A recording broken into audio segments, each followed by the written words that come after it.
આંગણવાડી કેન્દ્રમાં આજે પશુ પ્રાણી વિશે બાળકો બોલે છે. ચલો બાળકો, તારા હાથમાં શું છે?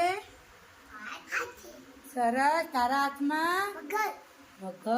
તારી પાસે શું છે? સરસ. તમારી પાસે? વાવ. તમારી પાસે?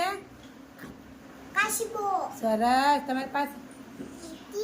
અરે વાહ. તમારી પાસે શું છે? વાહ. બતાવો ગા ક્યાં છે? તમારી પાસે? સરસ. તમારી પાસે શું છે? વાવ. તમારી પાસે? તમારી પાસે શું છે? સરસ. ગેટુ. તમારી પાસે શું છે? સરસ. તારી પાસે શું છે? મસ્તી મસ્તીનું છે. સરસ. ગુડ.